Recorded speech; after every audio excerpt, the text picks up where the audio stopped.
നമുക്ക് രേവതിയുടെ സച്ചിയുടെ നാളത്തെ നല്ലൊരു വിശേഷം കേട്ടാലോ? അങ്ങനെ നാളത്തെ വിശേഷത്തില് രേവതിയെ കാണാതെ വന്നു കഴിഞ്ഞപ്പോ സച്ചിക്ക് ഭയങ്കര ടെൻഷനായി.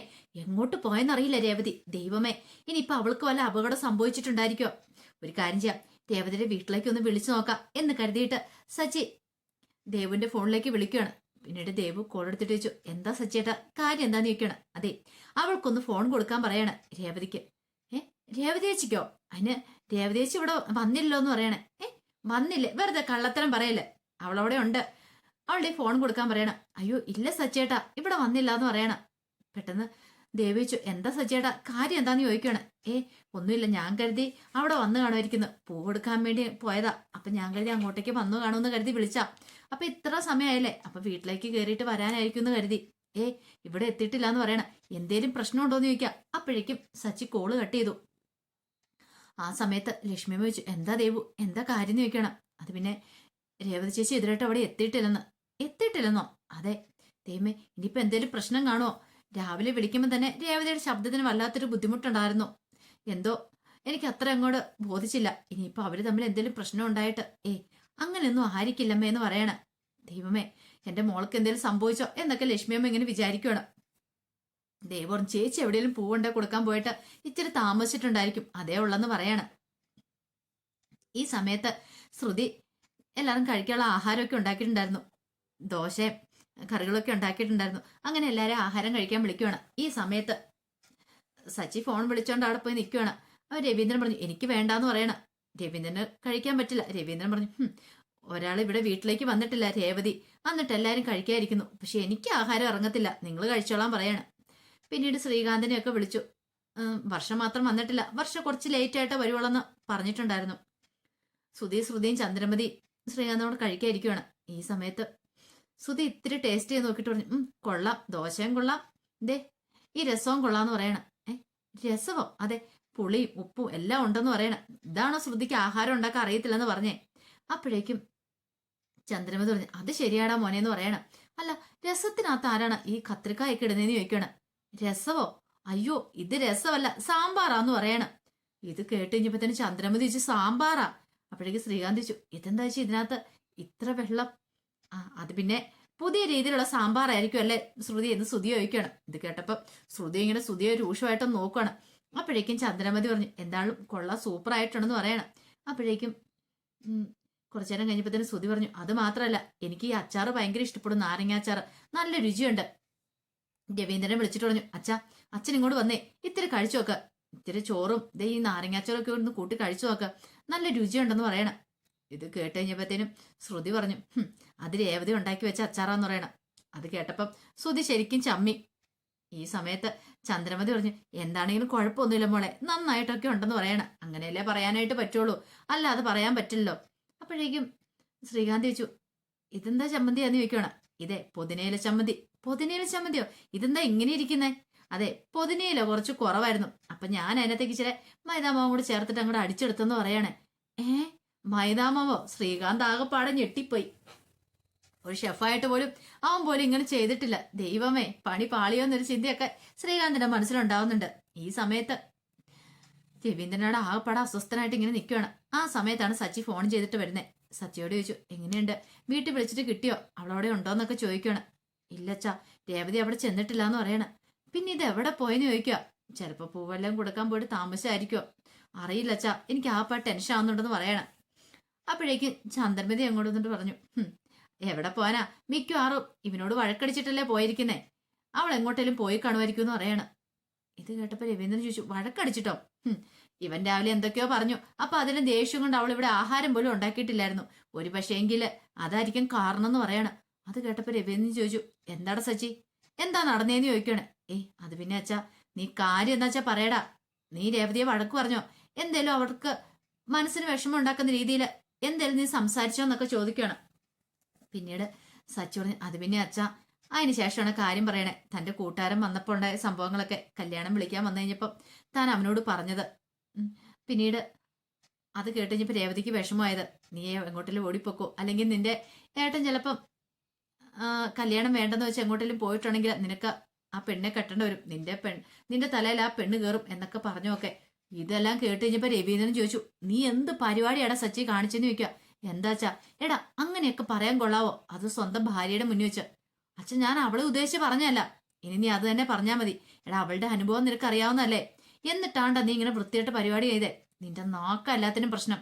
അവള് പോയില്ലെങ്കിൽ അത്ഭുതമുള്ളൂ. എടാ നിനക്ക് നാണമുണ്ടോ? നിനക്കൊക്കെ വേണ്ടിയിട്ട് വെച്ച് വിളമ്പി തരുന്നതല്ലേ?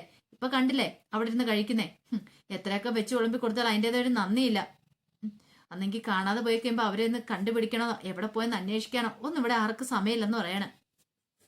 സച്ചി പറഞ്ഞ അച്ഛാ എന്റെ കയ്യിൽ തെറ്റില്ല എന്ന് പറയണ. തെറ്റില്ല പോലും, നീ ഇനി മിണ്ടരുതെന്ന് പറയണ. എല്ലാം പറഞ്ഞതും പോരാ, ചിലപ്പം മാനസികമായിട്ട് വിഷമം കൊണ്ട് എങ്ങോട്ടെങ്കിലും പോയെന്ന് പോലും പറയാൻ പറ്റില്ലോ എന്ന് പറയണ. അതോടെ കേട്ടിയപ്പോ സച്ചി പറഞ്ഞു, ഇങ്ങനൊന്നും പറയല്ല അച്ഛാ, എനിക്ക് സങ്കടം വരുന്നുണ്ടെന്ന് പറയണ. അപ്പോഴേക്കുമാണ് ദേവുവിന്റെ കോൾ വരുന്നേ. സച്ചി പെട്ടെന്ന് കോൾ എടുത്തു. എന്താ ദേവു, രേവതി അവിടെ എത്തിയോന്ന് ചോദിക്കാം. ഇല്ല സച്ചിയേട്ടാ. പിന്നെ എന്തിനാ വിളിച്ചതെന്ന് ചോദിക്കാണ്. അത് പിന്നെ ഒരു കാര്യം അറിഞ്ഞെന്ന് പറയണ. എന്ത് കാര്യം? അത് ഗജാനന്ദൻ ഉണ്ടല്ലോ, പലിശക്കാരൻ, അവൻ പുറത്തിറങ്ങിയിട്ടുണ്ടെന്ന്. പുറത്തോ? കുറെ നാളായിട്ട് അവനെ കാണാനില്ലായിരുന്നു. പക്ഷെ 2 ദിവസം മുമ്പ് അവനെ കണ്ടവരുണ്ട്. ഒരു പക്ഷേങ്കില് ഇനിയിപ്പൊ ആ വഴിക്കെങ്ങാനും. എനിക്ക് നല്ല സംശയമുണ്ട്. കാരണം ചേച്ചിയോട് നല്ല വൈരാഗ്യം ഉണ്ടല്ലോ അവനെന്ന് പറയാണ്. സച്ചിയേട്ടൻ അങ്ങനെയൊന്ന് അന്വേഷിച്ച് നോക്കാമെന്ന് ചോദിക്കാം. ഇത് കേട്ട പാടി കേൾക്കാത്ത മതി. സച്ചി പറഞ്ഞു, ശരി ദേവു നീ കോള് കട്ട് ചെയ്തോന്ന് പറയണ. പിന്നീട് രവീന്ദ്രനോട് പറഞ്ഞു, അച്ഛാ ഞാൻ ഇപ്പൊ തന്നെ വരാമെന്ന് പറഞ്ഞുകൊണ്ട് അങ്ങോട്ടേക്ക് സച്ചി ഇറങ്ങി പോവാണ്. ഈ സമയത്ത് ചന്ദ്രമതി വന്നിട്ട് പറഞ്ഞു, അവളെ എല്ലോടെയും തെണ്ടാനായിട്ട് പോയി കാണും. കിട്ടിയ അവസരം മുതലാക്കി കാണും. അതല്ലേ സ്കൂട്ടി പോലും എടുക്കാതെ പോയത്. രവീന്ദ്രൻ പറഞ്ഞു, എന്റെ കൈപ്പാങ്കാലം നിന്നിട്ടുണ്ടെങ്കിൽ നിന്റെ കർണം അടിച്ചു പൊട്ടിക്കും ചന്ദ്രേ. നിനക്കങ്ങ് നാണം ഉണ്ടോടി? നീ ഒരു പെണ്ണല്ലേ? എന്നിട്ട് ഇങ്ങനെയൊക്കെ പറയാനായിട്ട്? നിന്റെ മരുമോളല്ലേ അവളെന്നൊക്കെ ചോദിക്കുക. ഇത് കേട്ട് കഴിഞ്ഞപ്പോഴത്തേനും ചന്ദ്രമതി പറഞ്ഞു, എന്നും പറഞ്ഞോണ്ട് അവൾ കൊതിവാക്ക് പറഞ്ഞിട്ട് പോയി കൂടെന്ന് ചോദിക്കാം. ഇത് കേട്ട് കഴിഞ്ഞപ്പം രവീന്ദ്രൻ പറഞ്ഞു, ഇനിയിപ്പൊ പറയാഞ്ഞിട്ട് ആയിരിക്കും നിനക്ക് കുഴപ്പമില്ലേ? അവൾക്ക് എന്ത് സംഭവിച്ചെന്ന് നിനക്കൊന്നും അറിയണ്ടല്ലേ എന്ന് ചോദിക്കുകയാണ്. ഈ സമയം ചന്ദ്രമതി പറഞ്ഞു, അല്ല രവിയേട്ടന്റെ ദേഷ്യം ഇത് കണ്ടെത്തോന്നല്ലോ, ഞാൻ ഏതാണ്ട് അവളെ അടിച്ചിറക്കി വിട്ടാന്ന്.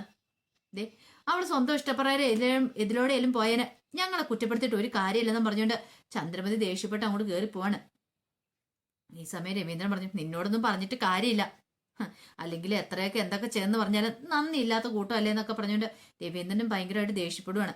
ഈ സമയത്ത് സച്ചി മഹേഷിനെ കൂട്ടിയിട്ടാണ് ഗജാനന്ദൻ വീട്ടിലേക്ക് പോകുന്നത്. അപ്പോഴേക്കും സച്ചിയോട് ചോദിച്ചു, നിനക്ക് വീട് അറിയാവോടാന്ന് ചോദിക്കുകയാണ് മഹേഷ്. അതൊക്കെ എനിക്ക് അറിയാന്ന് പറയാം. ഇത്തിരി പതുക്കെ വിട. പതുക്കെ വിട്ട് കാര്യമില്ല, എത്രയും പെട്ടെന്ന് പോണെന്ന് പറയണ. ഒരു പക്ഷേങ്കില് അവനെങ്ങാനും ഇനിയിപ്പോ രേവതിയെ പിടിച്ചുകൊണ്ട് പോയിട്ടുണ്ടെങ്കിലോ പറയാൻ പറ്റില്ല. അവൻ അത്ര വാശിയും വൈരാഗ്യം ഉണ്ടല്ലോ രേവതിയോട് എന്നൊക്കെ പറഞ്ഞുകൊണ്ട് അങ്ങോട്ടേക്ക് പോവാണ്. ആ സമയത്ത് ചന്ദ്രമതി ആ പടെ വിഷമിച്ചിരിക്കുക. എന്താ ഇങ്ങനെയൊന്നും അറിയത്തില്ല. അപ്പോഴേക്കുമാണ് സുധി അങ്ങോട്ടേക്ക് വരുന്നത്. സുധി വന്നിട്ട് പറഞ്ഞു, അമ്മേ ഒരു പ്രശ്നം ഉണ്ടെന്ന് പറയാണ്. എന്ത് പ്രശ്നം? അല്ല ഇനിയിപ്പോ ഈ രേവതി എന്തെങ്കിലും എഴുത്തി വെച്ചിട്ടായിരിക്കും പോയിട്ടുണ്ടായിരിക്കുക. എഴുത്തോ? എന്തെഴുത്ത്? അല്ലമ്മേ ഇനിയിപ്പം അമ്മയുടെ പേരിലോ എന്റെ പേരിലോ ഒക്കെ എന്തിനാണ് അങ്ങനെ എഴുത്തെഴുന്നേ? അല്ല അവളുടെ അച്ഛൻ വണ്ടിയുടെ മുന്നിൽ ചാടുന്ന സമയത്ത് എഴുത്തെഴുതി വെച്ചിട്ടല്ലേ ചാടിയത് എന്ന് പറഞ്ഞ പോലെ അമ്മ രാവിലെ അങ്ങനെയൊക്കെ പറഞ്ഞില്ലേ? ഒരു പക്ഷേങ്കില് അതിനൊക്കെ പ്രതികാരമായിട്ട് നമ്മുടെ എല്ലാം പേര് ചേർത്ത് അവള് മുറി വല്ല എഴുത്തെഴുതി വെച്ചിട്ട് പോയിട്ടുണ്ടായിരിക്കുമോ? മുറിയൊക്കെ ഒന്ന് തെരഞ്ഞു നോക്കി അറിയാന്ന് പറയണം. അത് കേട്ടപ്പോ ശ്രുതി പറഞ്ഞു, നിനക്കെന്താ ശ്രുതി ഭ്രാന്താണെന്ന് ചോദിക്കാം. ഇതേ ശ്രുതി, അതല്ല ഞാനുള്ള കാര്യ പറഞ്ഞേ. അങ്ങനെ എന്തേലും സംഭവിച്ചിട്ടുണ്ടെന്ന് പറയാൻ പറ്റില്ല. ചിലപ്പോ അങ്ങനെ സംഭവിക്കാനും വഴിയുണ്ട്. അമ്മയുടെ പേരെഴുതി വെച്ചിട്ടുണ്ടെങ്കിൽ അമ്മ പോയി തൂങ്ങണ വരുമെന്ന് പറയണം. ഇത് കേട്ടപ്പോ ചന്ദ്രമതി പറഞ്ഞു, എന്റെ പേരിലോ? അതിന് ഞാൻ അവളെ ഒന്നും പറഞ്ഞില്ല. ഇതൊക്കെ പോലീസുകാർ വന്ന് ചോദിക്കുമ്പോഴും പറഞ്ഞാൽ മതി. കാണാതെ വന്നിട്ടുണ്ടെങ്കിൽ പോലീസ് അന്വേഷണം ഉണ്ടാവും. വല്ല എഴുത്തെഴുതി വെച്ചിട്ട് പോയിട്ടുണ്ടെങ്കിൽ അമ്മ അകത്താകുകയും ചെയ്യുമെന്ന് പറയാണ്. എന്റെ ഭഗവാനെ, അതിനിപ്പോ ഞാൻ എന്താ ചെയ്യേണ്ടതെന്നൊക്കെ ചോദിക്കാം. ഈ സമയത്ത് ശ്രുതി പറഞ്ഞു, ഇതേ ശ്രുതി വെറുതെ ഇങ്ങനെ പേടിപ്പിക്കല്ലെന്ന് പറയണ. പേടിപ്പിച്ചല്ല, ഞാൻ ഉള്ള കാര്യം പറഞ്ഞ എന്നൊക്കെ പറയണം. അതോടെ കേട്ട് ഞാൻ ചന്ദ്രമതിക്ക് നല്ല ടെൻഷൻ. ചന്ദ്രമതി ശ്രുതിയോട് പറഞ്ഞു, ഒന്നും മിണ്ടാതെ പോകുന്നുണ്ടോ? മനുഷ്യനോട് ഭ്രാന്ത് പിടിക്കുന്നുണ്ടെന്നൊക്കെ പറയണം. അതിന് ഞാൻ അവളോടൊന്നും പറഞ്ഞിട്ടില്ല എന്നൊക്കെ പറഞ്ഞുകൊണ്ട് ചന്ദ്രമതി ഇങ്ങനെ കട്ടക്കലിപ്പ് നിൽക്കുകയാണ്. പിന്നീട് ശ്രുതിയെ വിളിച്ചോണ്ട് ശ്രുതി അങ്ങോട്ടേക്ക് ഇറങ്ങി പോവാണ്. ഈ സമയം ചന്ദ്രമതി ഓർത്ത്, ദൈവമേ അങ്ങനെ എന്തെങ്കിലും എഴുതി വെച്ചിട്ടുണ്ടായിരിക്കുവോ? അങ്ങനെയാണെങ്കിൽ തന്നെ പിടിക്കുവോ പോലീസ് എന്നൊക്കെ ഒരു ചിന്ത മനസ്സിലേക്ക് വരിക. ആ സമയത്ത് സച്ചി എന്ത് ചെയ്യുവാണ്? ഗജാനന്ദന്റെ വീട്ടിലേക്ക് ചെല്ലുവാണ്.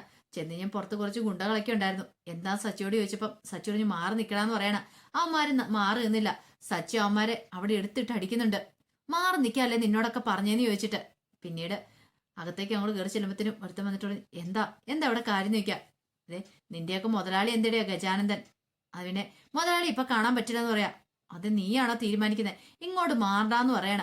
അങ്ങനെ സച്ചി അവന്മാരെ പിടിച്ചു മാറ്റി. പിന്നീട് അകത്തേക്ക് അങ്ങോട്ട് കയറി ചെല്ലുവാണ്. അകത്തേക്ക് കയറി ചെല്ലുമ്പോ അവിടെ കണ്ട കാഴ്ച സച്ചി ഞെട്ടിപ്പോയി. ഒരു നിമിഷം സച്ചി ഒരിക്കലും പ്രതീക്ഷിക്കാത്തൊരു കാഴ്ചയായിരുന്നു അവിടെ കണ്ടത്. ഗജാനന്ദൻ ഫുൾ ദേഹം മൊത്തം ബാൻഡേജ് ഒക്കെ ചുറ്റി ഇങ്ങനെ കിടക്കുന്നു. ഒന്നും മനസ്സിലായില്ല. എന്തോ വലിയ ആക്സിഡന്റ് സംഭവിച്ച പോലെ ആ ഗജാനന്ദന്റെ കിടപ്പ്. സച്ചിയെ കണ്ടു കഴിഞ്ഞപ്പോഴത്തേനും ഗജാനന്ദൻ ഒന്ന് ഞെട്ടി. കാരണം ആരും തന്നെ കാണില്ലെന്ന് കരുതിയിട്ട് മുറിക്കകത്ത് അടച്ചിരിക്കുമായിരുന്നു, പുറത്ത് ഗുണ്ടകളെ കാവല് നിർത്തിയിട്ട്. പക്ഷേങ്കിൽ സച്ചി ആ സമയത്ത് അങ്ങനെ കയറി വരുമെന്നും ഗജാനന്ദനെ കാണുമെന്നൊന്നും ഗജാനന്ദൻ ഒരിക്കലും പ്രതീക്ഷ കാര്യമല്ല. അപ്പൊ അതിന്റെ വിശേഷങ്ങളൊക്കെ കാണാൻ പോകുന്നത്. ആ വിശേഷങ്ങളൊക്കെ നമുക്ക് എല്ലാവർക്കും കാത്തിരിക്കാട്ടോ. ഒരിക്കൽ കൂടി എല്ലാവർക്കും ശുഭരാത്രി നേർന്നുകൊണ്ട് നിർത്തുന്നു.